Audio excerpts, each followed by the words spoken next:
This is a part of our Career Talk series with regards to the career fair coming up at the end of the week. And we thought it'd be a great opportunity for some of the performing arts, mass communications, production, entertainment industry interested students to kind of hear from experts in the industry and to learn a little bit about how they can navigate their career, and of course talk about different opportunities that you all might be aware of as well. And then, with everything going on, how's it shaping up for the future, and what are some things that students can expect? So I'll go ahead and get started. And I just want to thank Catherine and Dr. Tali and Kate for joining us today. Catherine Huey, she's a general manager at Studio Theater. We also have with us Dr. David Tali. He is an entertainment industry composer and music industry professor at Delaware State University. Dr. Tali has extensive history in composing for the entertainment industry, including composing all of the music for Disneyland Paris and Tokyo. And then we also have Kate Betchhold on today, and she's been a partner with Catholic University for a while now. She's the director of internships and community programs in education for the Wolf Trap Foundation. So welcome, and thank you all for taking your time today to give us some expertise. All right, so I'm going to go ahead and get started. And the first question that I have, could you please share with us a little bit about your journey and why you chose to work in this industry specifically? And I'm actually going to start with Kate, and then I will go to Catherine, and then I'll go to Dr. Tali. Sure. Thanks so much for having me today. It's so good to meet you all. My name is Kate Bechtold. I'm the Director for Internships and Community Programs. I actually started as a dancer. I grew up dancing my whole life. Went to George Mason University and majored in dance, and got to probably beginning of my junior year and realized that being on stage was not going to be my career path, and had to quickly shift and figure out what my life was going to look like after graduation. Got several internships while I was in school, took lots of arts administration classes, finishing with my dance degree, but really realized in taking those arts administration classes that being able to combine my passion for the performing arts with being in an office desk or being in an office setting really made most sense for me. I ended up graduating and got an internship at Wolf Trap for the summer, working backstage at our Folene Center, which is our largest performance venue, and loved it. Still one of the best summers I've had to date, working with artists, getting to advance the shows, and just being on site and getting to witness the patrons experience live performing arts, some for the first time. Just a magical experience. I fell in love with the organization, and I haven't left. So I was in the internship program. I started as a program assistant in the education department, working on our internship program and our community programs, which include our grants program for high school teachers. We have a children's theater. So it's kind of a hodgepodge of things that I'm doing. And I've just worked my way up, and they haven't kicked me out yet. So I'm sticking around. It's a great organization to work for. I just feel really grateful to have found this wonderful combination of my passion for the performing arts and being able to still be around it every day. Awesome. Thank you. Thanks. Catherine, how about you? Oh, Catherine sound. Gotcha. That's what I wondered. Sometimes when you call in, sometimes it gets confusing. Can you hear me now? Yep, no problem. Great. You're on Zoom and still have those issues. Hi, I'm Catherine Huey, she, her, and I am the general manager at Studio Theater. I have loved theater since I was probably high school, but I was never good at acting or dancing or any of those things. I have a math brain, I have a history brain, and so it was always interesting for me to try and figure out how I could contribute to this art form that I loved. So I went to school and I studied theater administration, and I have my degree in theater management. But I did internships, and I was an assistant master electrician one summer at an internship. I've interned at Broadway Producers, like got just the whole cornucopia of the theatrical experience, kind of figure out what worked for me and didn't. And I spent most of my career with Blue Man Group in Orlando. I opened that show and was there for a little over 10 years. So my background is actually in commercial theater, and it's only recently that I've pivoted that into nonprofit theater. And that's how I ended up at Studio. That's awesome. That's real cool. And I love the Blue Man Group. That's fantastic. Yeah. Me too. Yeah. Okay, Dr. Tolley, how about you? Hi, my name's David Tolley, and I'm actually zooming in from Fairbanks, Alaska. I actually teach on the East Coast, but I'm up here visiting my brother for the week. And when I got here, it was minus 24, so I'm glad I'm inside. Anyway, so I was actually born and raised in Ohio, and one of 8 kids. And how did I get into music?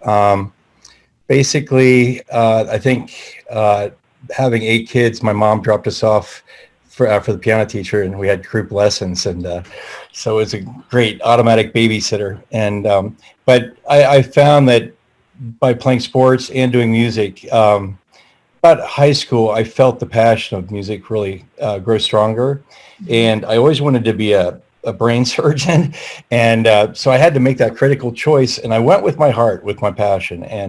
But I did go to school. I went and got my undergrad in piano performance, and then another one in theory and comp, and then my master's in theory and comp. And I was on that academic track, and I started my doctorate, and I was like 22, and I'm like, what am I doing? I love music, but I love to write music. So I stopped my doctorate, broke my mom's heart for a while, packed up my little rabbit back then, and moved out to Los Angeles. And I'm primarily a composer. I do still play piano a little bit, but back then I played a lot more, and so I got to play on a lot of bands' albums. And but I was mainly writing music for TV and cartoons like Power Rangers, and a lot of things for Fox and NBC and CBS. And I actually got to do a really cool project for Steven Spielberg, where I did the music for one of his very first online games for kids in hospitals.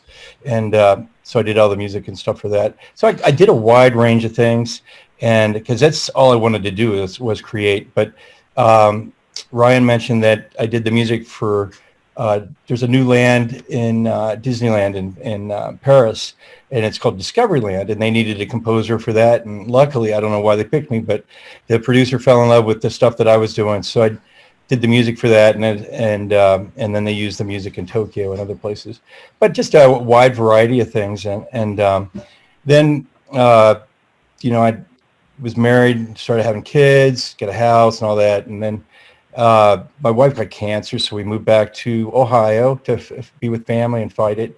And I'm like, okay, I'm in Ohio. What am I going to do?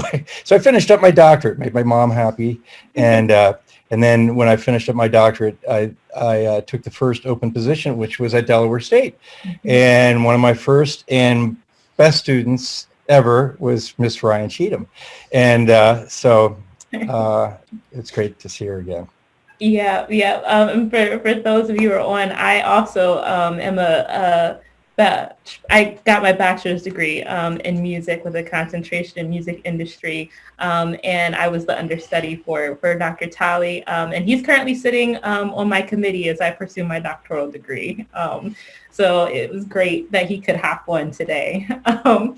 And so I guess along with all of that, I wanted to find out from each of you, as you work in careers where you're developing talent, and you're also developing the upcoming workforce, and you're giving back in different ways and helping students kind of figure out what their passions are, and how to develop them. And in a way that they can also enter into the workforce with their passions and enjoy what they do. And so what is some advice that you would give college students about the importance of securing internships or experiential learning? I'm going to start with Catherine, and then I'll go to Dr. Tolley, and then I'll go to Kate. Thank you. It's interesting. I feel like my advice is counter intuitive, and I will be curious to see how Dr. Tolley and Kate feel about this. But we just opened up applications for our apprentice program. Plug if you are graduating and would like to apply. And I find that I see a lot of resumes for emerging talent coming out, and they want to tell me how experienced they are and how they already know how to do everything. And I find if you're applying for an internship or an apprenticeship that has this professional development component, I want to know what you want to learn. Like, you are taking a major hit by not getting paid a living wage. You should be getting something out of it, and that's on me to make sure I provide to you is this learning experience, and that you come out of this knowing something different. And so when I see people who want to tell me they already know how to do everything, I'm like, don't be afraid to tell me, like, I don't know how to do blank, and I'm really passionate to learn about that, and I want to fill that. I'm applying for this because of that reason. And sometimes you are overqualified. I've had people who have been way overqualified from an apprenticeship, and I write them back going, please go get a job. You're done. You're ready. You're fully baked. Please go. And they'll say, like, yeah, but there's no job. There's COVID. I need something. And so that's also fine too. It's like, we know when you are overqualified, and you're like, but I want to. Then tell me why you still want to do this. I think that's just a really important thing, because I'm looking for that curious mind in positions like this. Thanks. That's valuable information. That's really good. Dr. Tolley, on to you. Okay. No, that was great. I have a different twist, because I'm more of, instead of on the business side of things, I'm more on the studio side, guys that are in the studio or creating and things like that. And a lot of my students are into producing and making beats and recording and trying to write songs and things like that. But I tell them that, before I moved out to LA, I didn't really know what I was going to get into, because I had no idea. I didn't even have one music business class when I left Ohio State, because they didn't teach those things. And I think the value of internships is for my students to actually see what it feels like to show up and see what these guys are doing in the studio, the hours they keep, the things they talk about, their lifestyle, to actually really experience what they're doing. Because I think sometimes we paint a fake reality in our mind that, it's going to be like this or this or this. But until they actually see a couple things, and make that long-term career choice, I think they could nip it in the bud if they really saw that, wow, maybe this isn't really for me. I was thinking it was more like this. So I think that's one valuable thing. But on the other side of things, the positive things is being in Dover, Delaware. We're not really close to a big city, and that's the biggest challenge with developing internship relationships, because of the expense or the traveling and things. So we've been working more lately on online internships, which is really hard to do. But we struck up a really great relationship with BMG in Los Angeles, who I used to do a lot of music for. And I always tell the kids, if they really like what they're doing and stuff like that, and if they're just in their internships, if they show up and they're successful in the little things and just excel, that I see a lot of times, if it's a company looking for people, they snag those guys and they pick them up and add them to the team. So I'm like, if you guys really want to do this, check it out, but excel, just do the best you can, and you'd be surprised what might happen. Mm-hmm. Thanks, Dr. Tolley. Thank you. Yeah, that's a good perspective. I like the contrast between the two. Okay, Kate, on to you. Great advice. I piggyback on all of that. And then I'll also just add too that I think for, when you're in college, you're trying to think like, what is it exactly I want to do? And now's the time to be exploring that. And I don't think that you need to go into internships thinking, this is the internship I'm going to get. This is the industry I'm going to end up in. It's the time to figure out what you don't like too. I had several internships that were extremely beneficial. I got great skills and great connections and made a lot of progress, but realized development is not for me. Writing grants is not for me. And that's okay. That's part of the process. And it's really wonderful that you're able to do and that professional development aspect of it that Catherine was talking about. Find programs that have that and are willing to foster you as a student, as a young professional. because those are the programs where it really is a mutually beneficial process. I will talk about for our program in particular at Wolf Trap. When I'm talking to our hiring supervisors, I'm telling them, do not hire the student that is, the rock star that has done it all, has had all the internships. That's not who we're looking for. We're looking for the people that are going to come with a certain level of skill. They're going to be able to hit the ground running. They're going to raise their hand to volunteer for all the things and get themselves involved. But they're going to leave with, more experience than they came with. So just think about it as like an exploratory thing. It's not a career. That's what after college is for. And you still have time even after you graduate to explore. Anyone that tells you they know exactly what they want to do, even 10, 15 years out of school, they probably don't. So it should be time to explore your options, make connections, and build your skill set. Because regardless of whether you feel like it's a positive or negative experience, it's going to bring you something in the long run.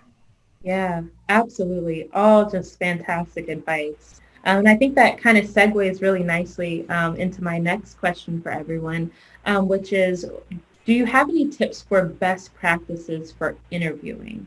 And I'm actually going to start with Dr. Talley, and then I'm going to go to Kate, and then I'll go to Catherine. Wow, why'd you have to choose me first? I'm probably the worst at this. I'm learning so much right now, Ryan. I really am. And this is something, like I said, being a composer and a producer and always behind the scenes. And if you go out to Los Angeles to studios and stuff, most of the guys are in T-shirts and jeans. And behind the scenes, not administrative and business offices. And those were the types of those are the people that I had to deal with. So that's why this is a real weakness for me. But if it was a business meeting, I mean, tips for me, if it was a real important thing, like with Spielberg or the Disney people, I would shave, I would look professional, dress professional, show up extra early, which is really important. There's nothing like someone showing up late. And so I always show up extra early, and I do actually look a lot better than this if it was a business meeting. But for the studio guys, I just show up like this, and then another thing is I've had to really work on listening, because I interrupt and I talk a lot, and I get excited about something. So I really focus on, think about before I go into the meeting about focusing on really what they're saying, so I'm not just going in with stock answers, but I'm really listening to what they're saying and taking time before I just jump in. And that leads to my last point is, I know it might seem silly, but sometimes I kind of visualize the meeting and pre-think what might happen, pre-think some of the questions. And so I'm not totally caught off guard, and it kind of relaxes me, but that's just me. No, that's great. And to that end, Dr. Talley was always the professor that was in T-shirt, jeans, and Crocs walking around the department. If you'd see the other professors in their suits and everything, and then you'd say, "Oh, hey, there goes Dr. Talley." And like, "Hey, guys." Yeah, absolutely. Great advice. And I'm going to go over to Kate now. So I've been at Wolf Trap my whole career, so I have only interviewed really for my internship and then to get the promotion of the job I'm in now. So I haven't personally interviewed a lot, but I've interviewed people. So my advice would be, first and foremost, practice. Find a friend or a professor that's willing to sit down with you and do mock interviews. I think just saying things out loud, answering the questions, you don't want it to sound like it's a stock answer, like it's just a generic answer when you're in the interview, but sometimes just saying it out loud makes it a little bit easier when you're nervous in the moment. I would also say that it's really important for you to recognize that it's you interviewing them as much as it is them interviewing you. You should want to work at the organization that you're interviewing at. So make sure you do your research, read their website, even if it's about information that maybe is not going to be pertaining to your job. Dig into every page of their website. Read about their history, read about their founder, whatever it is. Come prepared with a lot of questions about the job itself and also about the organization, the culture. What do they do outside of work? Do they have staff appreciation? Do they have professional development. Those things are important. You spend a lot of time at work and with the people that you're working with. So you want to make sure that you're in a position where you're going to be happy and they're going to be treating you the way that you deserve to be treated. I know that when you're graduating, a lot of times it's like, just get a job, just get a job. And that's fine, but not at the cost of your mental health and your happiness.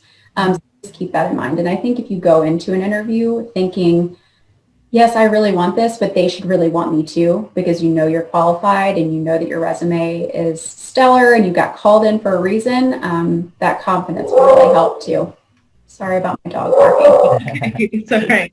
No, I think that's great advice. That's advice that I've been giving my students for the last few years is remember that it's a two-way street. And you want to do your research because you want to go a little bit more in depth past the surface level questions. That's really where you're going to find out the meat of the organization and whether or not it's a good fit for you. Surface level questions are there to kind of get to the open conversation of it all. And so I think that's fantastic advice. Thanks, Kate.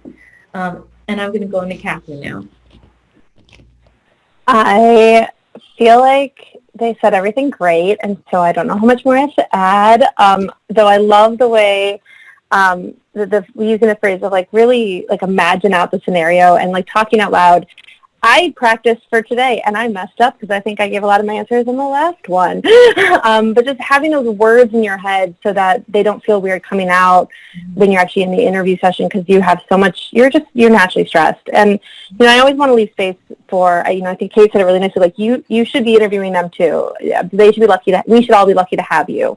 But I know that the real truth of it is like you are just this job market is tough and you just want to get in. And so maybe also like, then what accommodations are you making on your own end? You're like, fine, this isn't the job I want, but that means I'm not going to give them 80 hours of my life, so this better not be an 80-hour job. Like how do you find that balance? Because, we all have to take a job we don't like, but how do you find a way to write music then when you get home at night or, like, find a way to balance your passion? Because it's tough out there, and it's tough in the beginning, and it's tough during COVID. So it just, we want to recognize y'all are coming out to a tough situation. And I thought about it with like the questions. I love a bold question. If you can surprise me with a brave question too. And so one I would always use in my interviews near the end was something to the effect of like, has anything happened during the course of this interview, has anything been revealed that would prohibit you from hiring me? Mm-hmm. And it would kind of right away put them on the spot to have to like think about, this is what you didn't do great, and it gave me a chance to counter that in the moment. And it always kind of put them back on their heels, and it just showed that, like, I'm not afraid of direct communication, constructive criticism, and that I know how to pivot. And so, like, think about those kind of questions, like, what can you do to give yourself a little bit of power and agency in that moment, and, like, to counter any of those negative feelings, or just surprise them, because I think it's always good to be surprised, because, we've all heard the stock stuff. We've all read the articles. We've all done all that. Yeah. Also, just real quickly, I'm also from Ohio, but I went to Ohio University, not Ohio State. Ah, I was like, that guy. Athens. No, actually, Catherine, all the information that you guys are giving, I think is great. And like you said, having a protein career is already difficult enough as it is, and trying to, not really knowing how long one position is going to last, and making yourself ready, always kind of having to think a year or two ahead, whether it be contractual work or like I need to take this side position over here to kind of balance things and make sure I have the experience altogether that I need for the opportunity that I want to go for eventually. And I think with that being said, my next question is, with everything that is taking place, right now, as far as the pandemic is concerned, not just, in the nation, but also like worldwide. It's a worldwide pandemic, and it's affecting everything, including the market for the performing and entertainment industry. And I just want to know from each of you, how you think it has altered internships in the job market, and what are some ways students can go about securing experiential learning that is beneficial for the industry. And Kate, I'm actually going to start with you this time, and then I'm going to go to Catherine and then Dr. Talley. I'm going to apologize in advance because my dog has decided that during this panel is when she's going to lose her mind and start howling and everything. So it's been a really difficult year, as everybody knows. There's just no getting around that, especially for the performing arts, entertainment industries. Wolf Trap, I'll speak to Wolf Trap in particular, has not been able to offer our internships because so much of the work that we do is dependent on us gathering large groups of people together for performances. And our internships and apprenticeships are so hands-on, and we really rely on the students to do actual work, which is not available right now. So we're not going to hire people for the sake of hiring people, and we're not going to hire them without paying them, which we just don't have the capacity to do right now. So just want to be transparent about the fact that we don't have opportunities available at the moment. What I have found has been extremely beneficial over the past year for both me as the director of our internship and apprenticeship program, but also students at universities across the country that I've interacted with, is really taking advantage of this virtual space. I know that everybody is zoomed out. It's becoming a real issue, the staring at screens, but the reality is it opens up a lot of opportunities too. It allows you to network with people that maybe you hadn't thought about. I have been able to speak on more of these panels. Had students reach out to me from universities that maybe we have not normally had a connection with because they are being more proactive about making those connections and thinking about their opportunities outside of their immediate area, because they know that virtual jobs and internships are going to become a thing of the future, already are becoming more prevalent. So I think I don't really have a good answer because it's not an ideal situation. And I'm very hopeful, and I'm feeling very hopeful that in the next couple of months, we'll see kind of a shift and getting back to being in spaces. But I think in the meantime, taking advantage of the resources around you, utilizing the technology, asking for assistance, like ask for help. Everybody just needs help sometimes. And the worst response that you can get is somebody saying, I'm sorry, I just don't have the time to talk to you about, X, Y, or Z topic right now. But, use your career center, professors, ask your family, friends, send cold emails to people and just try to make those connections as best you can. Great. Thank you. Thanks, Kate. Thanks. And thanks for your authentic transparency with regards to, what it is really looking like right now. I appreciate that. Catherine, on to you. Yeah, I think this is a hard question. I'm with Kate. I don't know what it looks like. We thought long and hard about what it meant to have an apprentice program this year because it was so much virtual and so much, everything's been in flux. We've changed our season 7 times, at least 3 since Thanksgiving. So, it's been really hard, and we've thought a lot about what does that mean for the professional development opportunity we're able to give this emerging talent pool. But a colleague of mine really said, he's like, they are learning how to create theater under really difficult environment, which is sadly how a lot of theater is created.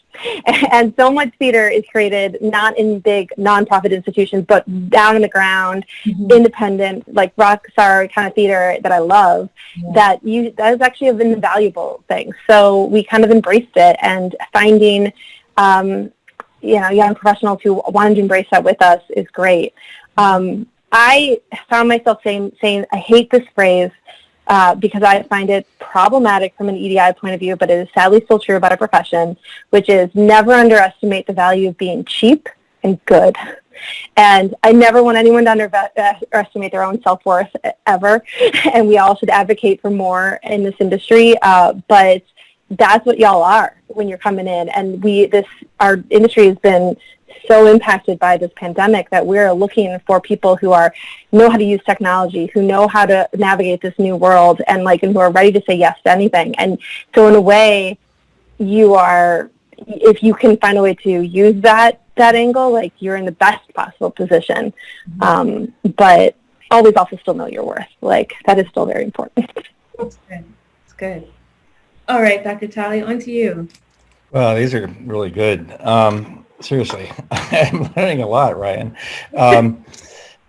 This is probably the toughest questions for me because the internships at Delaware State, that's probably been our biggest challenge, and then with COVID hitting, I'm like, wow, now what do we do? And yet my students always say, well, Dr. Talley, you always preach entrepreneurship, try to find the opportunities in the situation. So I've had to think outside the box a lot more lately, and I'm putting a lot more time into creating internships, and then COVID hit. And so the students that I can place in area studios and they're fine with the COVID situation, that works out. But I'm finding out that I even talk to some of the studios, go, hey, how about if they just do social media for you guys? How about if they do other things for you, and then they can also maybe watch a studio session virtual.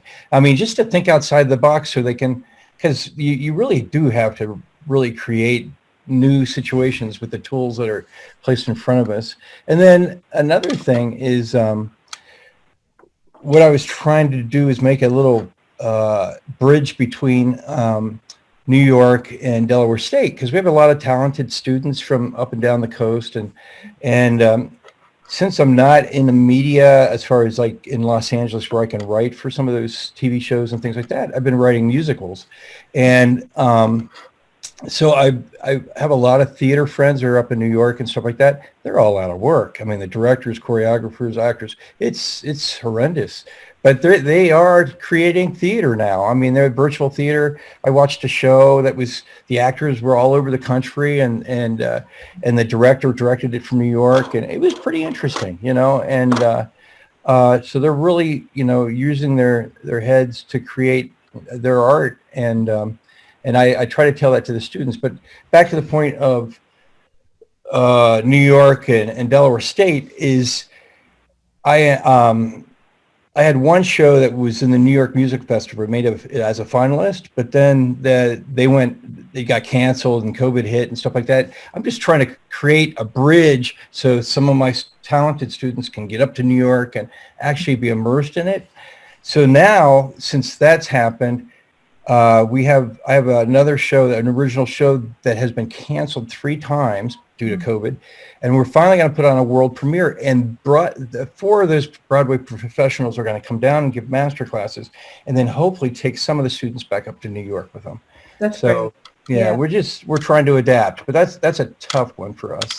Yeah, and I think everyone had some really good advice just about using your resources to build on your skills.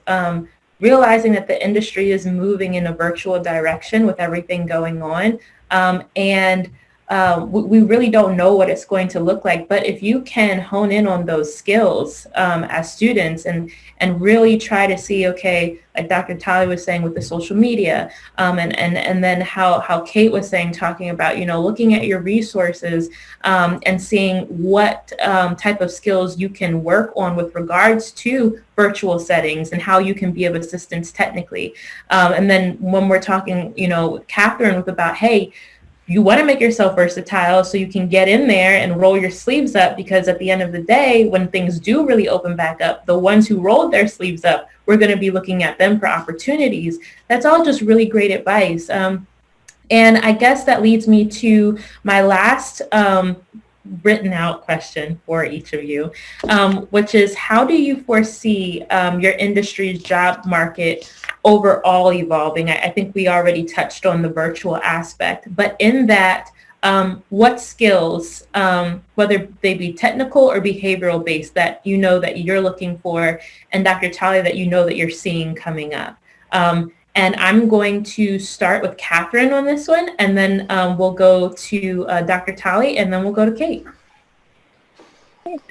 When I thought about this question, I think the thing that's going to have the impact on this, and I hope has the impact on this industry and the job market, is earlier last year, late last year, I guess, the We See White American Theater Collective issued a list of demands, and that was really powerful and really in-depth. And I have seen not enough, but a lot of that affecting the job market in the industry. And I hope that we are taking this pause and to come out of it a less toxic, more welcoming industry. I know we have looked at it, and it's what can you do when resources are low right now versus what you aspire to do. But we are changing so much about our hiring process. We are very aspirational with both our internships and our apprenticeships, like with the goal of making livable wages and all of those things a reality. I want, because as much as I may say it's good to be cheap and good, like I want to actually pay everyone a livable wage. I want this industry to be something that really can foster and maintain that. And I really hope that this isn't a flash in the pan moment, but a real moment of systemic change in our industry, and so much good could come out of it. So that is, and I'm seeing that, and I want to be part of that. I hope I am part of that movement, and I hope that's sustainable. So I hope that is the job market that we all find ourselves in, starting now and over the next several years. So, thank you. Yeah, that's great. That's really great. Okay, Dr. Tali, on to you. It's still another tough one that I think about. I know I really hope and pray that tours and live gigs and live performances come back for all the actors and musicians, because that's, especially for musicians, that's their bread and butter, and actors and the whole theater group. And so I just hope that comes back to the way it was. I don't know how and when it's going to happen. But I know it's going to be a slow process. But in the meantime, the one thing I have seen is that those that create content, as far as if it's a book or compositions or musicals or theater and stuff like that, that hasn't stopped in COVID. I mean, I can't wait to see the stuff that's going to blossom as soon as we can have spaces for it to, present itself. Because I'm sure there's a ton of material, because I was able to write quite a bit, and I know a lot of my friends were. So that hasn't stopped. But what was I going to say? I totally lost my train of thought. Oh yeah, right before this session, there's we're 4 hours different, so I'm 4 hours earlier than you guys, and but I had a 7 o'clock session, and it was teaching the students how to professionally record their Zoom at home, like turn their iPhones horizontally, what aspect ratio, how to record, with an audio track. Because for teaching income, for performance, for streaming their performances, there's been a lot of virtual concerts and a lot of virtual performances. And, technically they need to know those skills too. So it's, consumable product.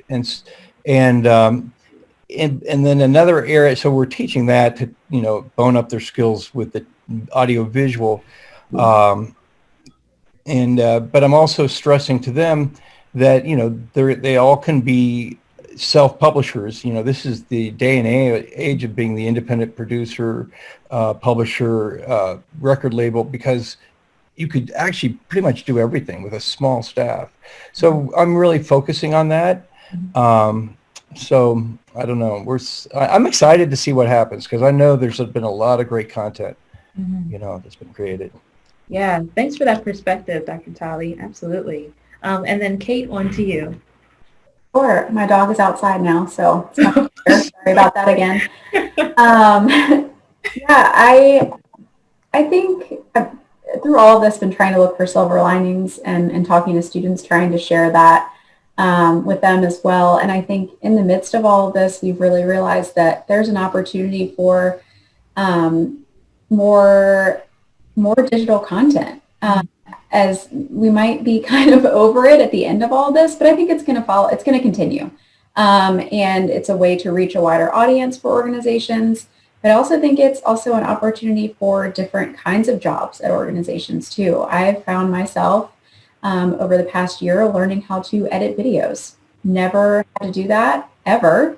have no background in it, but have kind of become my department's video editor and have learned skills that I think are invaluable. And if, I'm no professional, but, I've been able to work on those over the past year, and it's something that I'll have with me for the rest of my career. So I think things like that are opening up. I think organizations are valuing the fact that this younger generation just inherently is better at technology and knows how to utilize it and is really creative in how they use it. So I think really taking advantage of that. I think that's the biggest thing, and just making sure that you're continuing to build those skills. And I think also there's going to be more remote work. And I think obviously that's hard for the performing arts and not always possible. So I just think in general, it's going to look different in terms of when people are in the office and how we're interacting with each other. That's something over the next couple of years that I think we're going to be kind of muddling through to figure out what works best. But yeah, just something to be thinking about as you're applying for jobs and what's important for you. If working from home is important to you, is that possible with the organization? So the next couple of years are going to be interesting in terms of the job market and opportunities that are available. But I think the most important thing just in searching for jobs and opportunities in general is to take your blinders off and know that just because you have this one vision for what your career is going to be does not necessarily mean that that's where you're going to end up, and that's okay. Not all careers are linear, and that's okay. Great. Thank you so much. This was all just extremely beneficial, like really just awesome nuggets of expertise for students. And to be honest, this is valuable just outside of COVID and the pandemic. And at this time, I kind of want to open up the floor for the students that are on.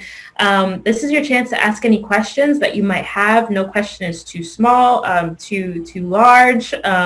Feel free to ask away, and don't be afraid to be vulnerable in your question. Hi, everybody. I'm Sophie Williams. I'm a senior musical theater major here. So when COVID hit, it was right around the time where I was applying to a lot of these internships at local theaters. But obviously nothing came of that. So how do you think the interview process is going to happen once we start getting these internships and job positions back for people that were just kind of starting to break into the theater community but didn't get the chance, if that makes sense? That's a great question. Analysts, feel free to fire away. Are you asking more about like the format of interviews, or? Yeah, I think because there's like a lot of new people that would be coming onto the scene that kind of have equal lack of experience. So like, how would an applicant set them apart from that kind of pool, if that makes sense? First, I'd say never underestimate yourself. You have a lot of skills and you're bringing a lot to an opportunity and to a job. So I'd start there.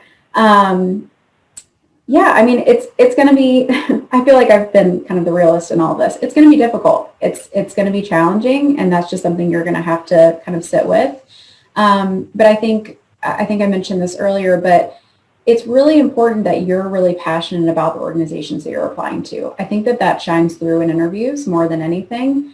And hopefully that by the time you get to an interview, part of the reason you've gotten to that point is because they can see that in your materials. Looking at resumes and cover letters is really hard.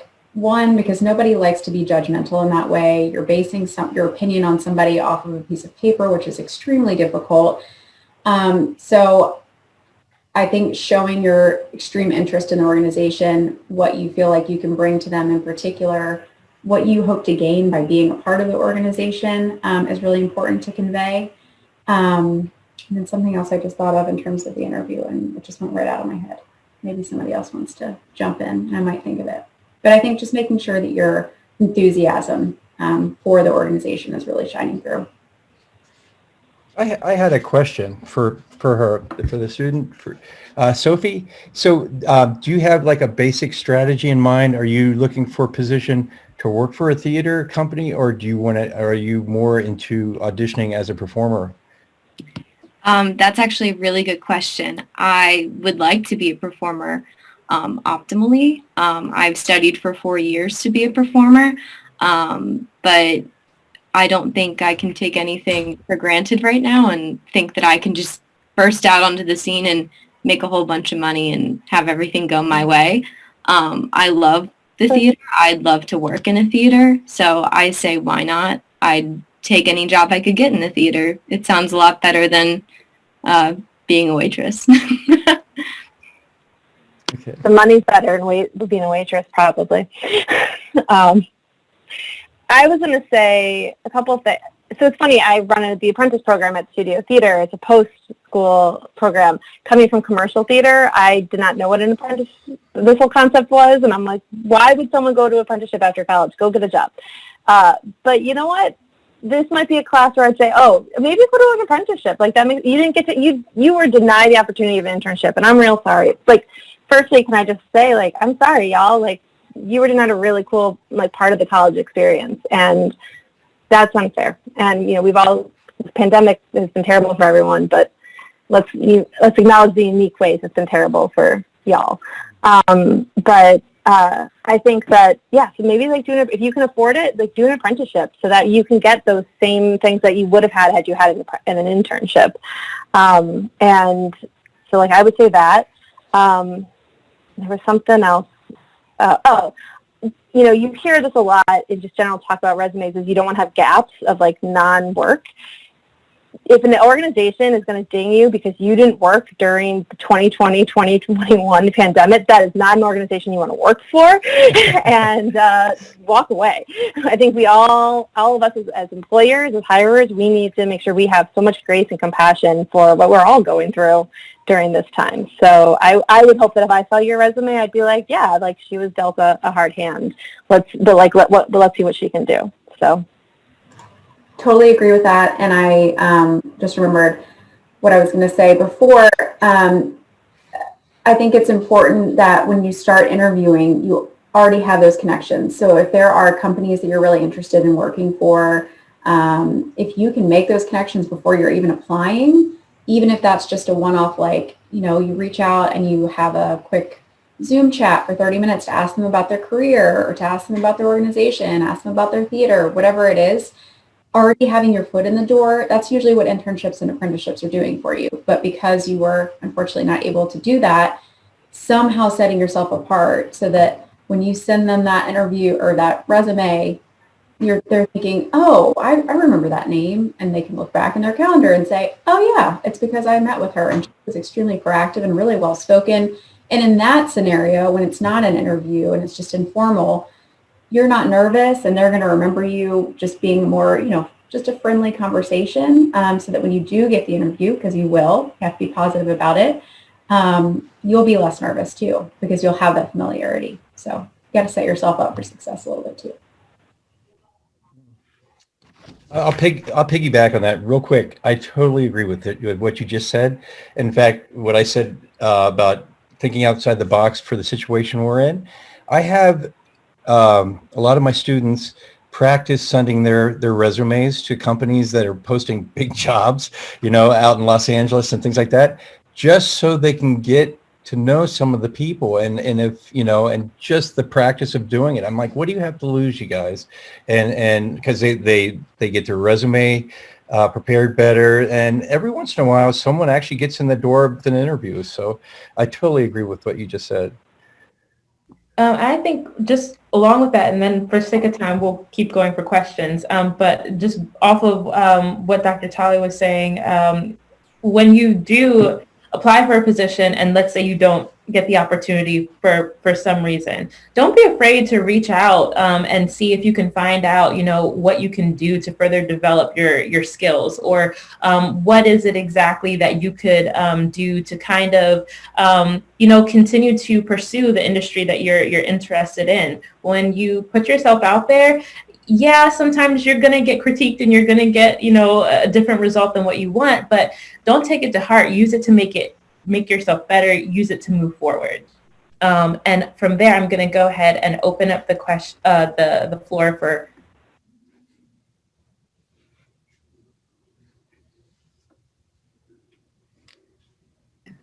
Hello, my name is Davida and I play the violin, so musician.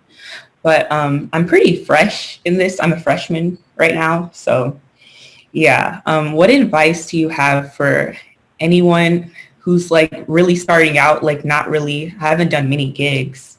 So what advice do you have for being basically really fresh in this industry?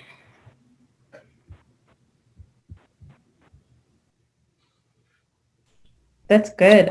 Actually, Holly, well, Kate, you could go ahead. Yeah, go I ahead. was just going to say, good on you for being here, being a part of this conversation. I think that being proactive and participating in stuff like this is a great first step.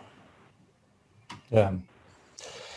I would say, yeah, I totally agree. I mean, that's just what I try to get my students to do. Just get themselves out there, in situations.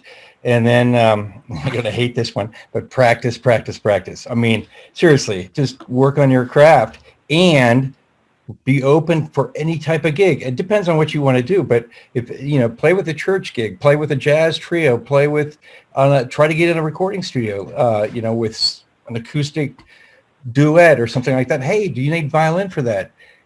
It's the experience of doing something like that. It puts you, just above other people when it comes to being put in situations. So I would, if you really want to enter that field, I would practice, practice, practice. Put yourself out there in as many situations as possible. That's just me.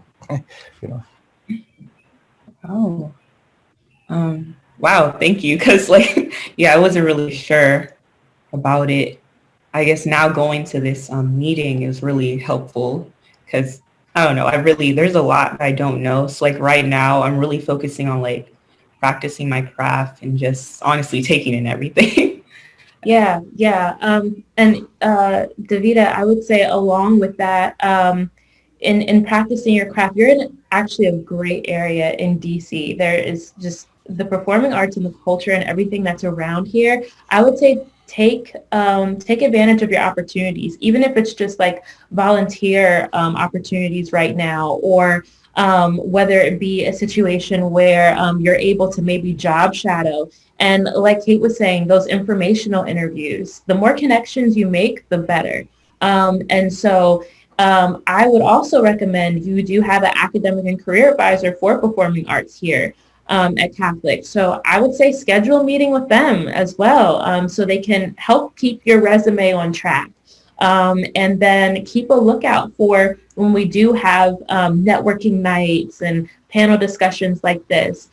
Befriend them on LinkedIn afterwards. Keep in contact. This is a great time for you to build your craft, like Dr. Todd was saying. Practice, practice. Take opportunities that come, and then when you're ready and when the industry gets a little bit better as far as like paid internships and things like that, go for it. And the last thing that I have to add to it, along with the technical skills that you're building, don't forget that you're going to need some technical based skills for this industry, because it is protein and you will find yourself in different positions. So you want to have your eggs in different baskets, and those networking skills and those maybe some social media or communication skills, maybe some production skills, all of those are going to kind of help you navigate this career a little bit better. Wow, thank you. You're welcome. And then Nate, do you have any questions? Yeah, I have a quick question. I'm Nate Hiley. I'm a junior media and communications major. Thank you guys for everything you have to say. It's been really great being here. And yeah, one thing that people talk about a lot is or at least in DC, it's very competitive, and it's how much are you making? What are you doing immediately after college? What do you say to people that are where's the money in that? Where's the end game? Because I feel sometimes when you talk to more adults, they're well, you want to be in entertainment, but where's the money coming from? How do you sort of respond to those I don't know, questions or judgments? Money doesn't equal happiness. Right. Passion and being your happiness is more important than anything. And the best advice I think I've ever gotten was from my mentor when I was in my internship at Wolf Trap, actually. And she said there's 3 things that are most important when you're thinking about your career. It's loving what you do, the money that you make, and the people that you work with. And if you have 2 of the 3 of those, you're doing pretty well. Yeah. So I'm going to pretty much guarantee that in the performing arts, in any industry, any part of the performing arts you go into, the money is probably going to be the one that's missing. So if you're not passionate about it, it's going to be hard. But if you're passionate about it, the money doesn't necessarily need to be there. Enough money is important. Yeah. I always like to dispel the starving artist motif, and that there are this is a huge industry, and there's lots of different ways to make your way. There are billionaires in this industry, and they're usually all in Hollywood, and but most of us are just living a nice middle class life if we're lucky, and that's good enough. But you can do it, and I think this pandemic has actually helped to remind us, as you've seen the activism happen around Save Our Stages and the red light events and all that type of stuff, that this is $1 billion industry in this country. This isn't just a bunch of us just doing what we like doing and doing a hobby and thinking people should pay us. We are a huge part of this economy, and that's one of the reasons the economy is faltering. And so there is money to be had, and people who think there isn't, they don't know what they're talking about. Again, you're probably not going to be Jay-Z, but that's okay. There's so many different ways, and I think just too many people outside of this industry only know those really, really famous people, and they hear the statistics. But there are, so many of us that have been having really great careers and working with great people and creating great art. And if that's what you want to do, you're going to, I think you can find a way to do it. I also think we in this industry, I think it's if you leave the industry, you have failed, and that is not also true. You may do it during your 20s and have a great time and then decide you want to do something else, and that's fine too. You're allowed to change careers, you're allowed to change your mind. Life is a journey, and it's so much fun to watch yourself change and what you like and don't like. So embrace that. That's good stuff, Catherine. Good stuff. Yeah, thank you so much. Sure thing. Dr. Todd, do you have anything before I close out? I was just going to agree with Kate and Catherine, and I love the what they both said, and I remember always in entrepreneurship class, there's the hedgehog concept of the business concept of 3, if you're passionate at it, money at it, and if you're great at it. And usually, like you said, there's in the arts, it's usually 2 of them because the money's missing. But every once in a while, that money can come along. But if you have 2 of those things, that's a great life. It really is. You practice. Like I said, you become great at it. And if you already have the passion. So that's a great life. If you look around the world and watch the news, it's pretty lucky if you can get in this business and do what you love. Mm-hmm. Right. Well, thank you all so much for your time, for your expertise. I hope this was beneficial to all the participants that are on today. Your resumes are actually going to go to Catherine and Kate. And if you would like to keep in touch with them, like I said, befriend them on LinkedIn, and keep a lookout on their website, Studio Theater and Wolf Trap Foundation. See what other opportunities that are out there. Befriend Dr. Talley just to pick his brain and learn more about some different opportunities that are out there. And then from there, make sure that you check back to Handshake. You check with the Center for Academic and Career Success to see if there are any opportunities that are available. Catherine says she's terrible with LinkedIn, but she's in the chat if you need to connect with her. And then also, as far as moving forward is concerned, if you would like to connect with anybody here, and you want to go past LinkedIn or something like that, just email careers@cua.edu and put in the subject line Career Talk Performing Arts Industry. I'll see it. It'll get to me, and we can have deeper conversation. We can figure out exactly how these opportunities can be connected. But then from there, I just want to say good luck moving forward. I'm always here if you all need to talk. Your ACAs are here. And to our panelists, thank you so much for your time and for taking this moment to give back and to speak to our Cardinals this morning or afternoon. Okay. It's nice meeting you all. Good luck. Yeah, it's Bye, so nice Kelly. meeting Thank you. Good Nice meeting everyone. Bye. Have a good week.